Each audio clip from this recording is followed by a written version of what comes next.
Inilah keteladanan hidup beriman yang dapat kita timba dalam situasi yang paling sulit dan rumit sekalipun, dengan pengalaman-pengalaman pahit yang membuat kita tak berdaya.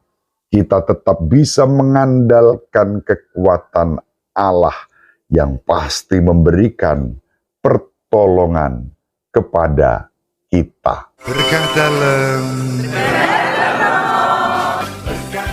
salam sejahtera semua. Mari kita saling bersaudara. In nomine Patris et Filii et Spiritus Sancti.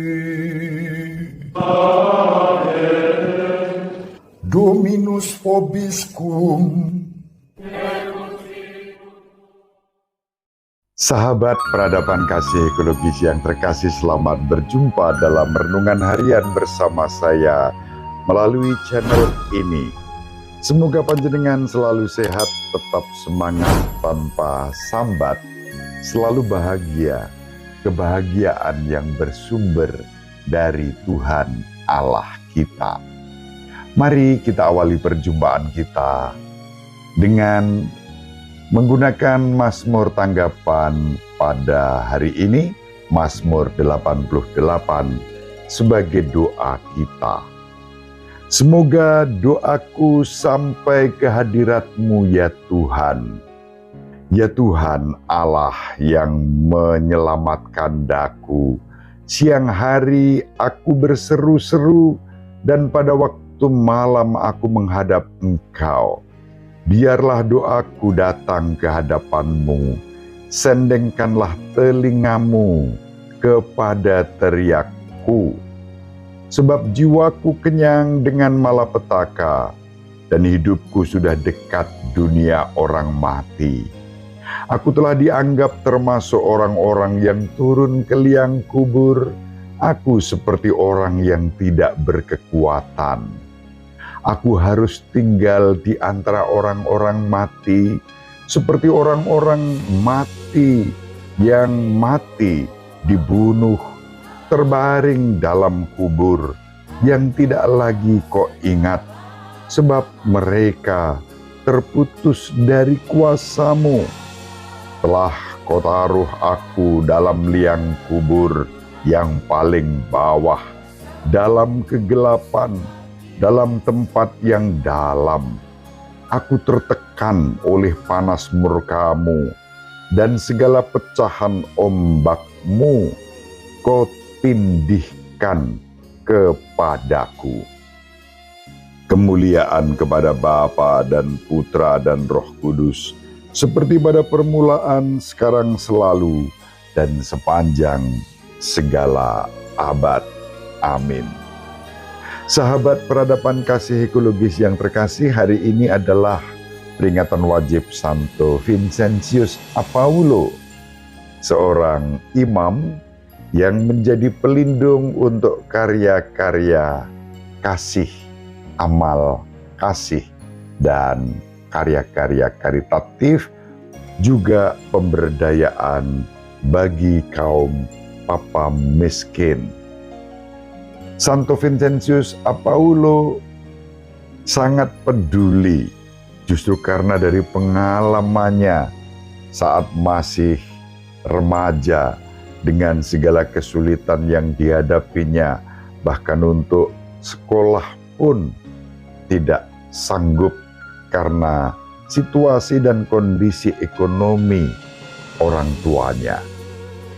Bahkan ketika sudah selesai studi, berhasil, Santo Vincentius mengalami cobaan, ditangkap dalam suatu perjalanan laut dan dijadikan budak. Namun Vincentius bisa lolos dari situasi sulit itu, bahkan menjadikan kesempatan itu sebagai berkat. Malah Santo Vincentius bisa belajar di Roma sampai akhirnya lulus, dan Santo Vincentius sebagai seorang imam sangat peduli untuk karya-karya cinta kasih.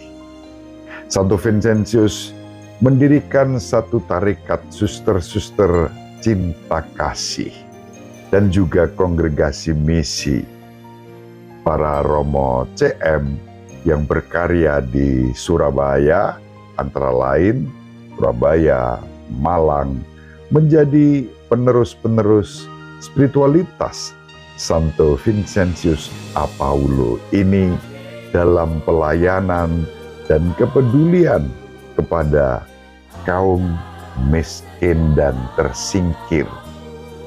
Doa pemazmur yang hari ini kita daraskan menempatkan kita dalam situasi seperti pemazmur yang dalam keadaan tak berdaya. Mungkin kita mengalami dalam arti tertentu keadaan-keadaan hidup yang membuat kita merasa tak berdaya karena berbagai macam persoalan hidup yang kita alami, karena sakit penyakit yang sedang kita derita. Kita berada dalam kondisi yang tak berdaya. Pemazmur dalam keadaan yang tak berdaya itu mengandalkan kekuatan Allah sendiri. Bahkan meskipun dia merasa ditaruh di liang kubur yang paling bawah, seperti orang mati yang dibunuh, tak berkekuatan, tak berdaya, jiwanya kenyang dengan malapetaka. Namun pemazmur tetap berseru kepada Allah. Maka pemazmur berdoa, "Ya Tuhan Allah yang menyelamatkan daku, siang hari aku berseru-seru dan pada waktu malam aku menghadap Engkau. Biarlah doaku datang ke hadapan-Mu, sendengkanlah telingamu kepada teriakku." Inilah keteladanan hidup beriman yang dapat kita timba dalam situasi yang paling sulit dan rumit sekalipun, dengan pengalaman-pengalaman pahit yang membuat kita tak berdaya. Kita tetap bisa mengandalkan kekuatan Allah yang pasti memberikan pertolongan kepada kita. Mari sahabat peradaban kasih ekologis yang terkasih, kita saling mendoakan agar saat kita mengalami keterpurukan dalam situasi tak berdaya karena berbagai macam cobaan yang kita alami, kita tidak kehilangan pengharapan, namun tetap percaya bahwa Allah mendengarkan kita. Allah mendengarkan doa dan seruan kita. Allah akan melepaskan kita dari setiap belenggu yang menjerat kehidupan kita. Ibu Maria selalu mendoakan kita. Bapak Yusuf merestui kita dengan keheningannya. Semoga panjenengan semua sahabat peradaban kasih ekologis yang terkasih, bersama seluruh anggota keluarga dimanapun berada, dibimbing, dilindungi, dan diberkati oleh Allah yang Maha Kuasa, Bapa dan Putra dan Roh Kudus. Amin. Terima kasih, salam sehat, tetap semangat tanpa sambat, selalu bahagia, kebahagiaan yang bersumber dari Tuhan Allah kita.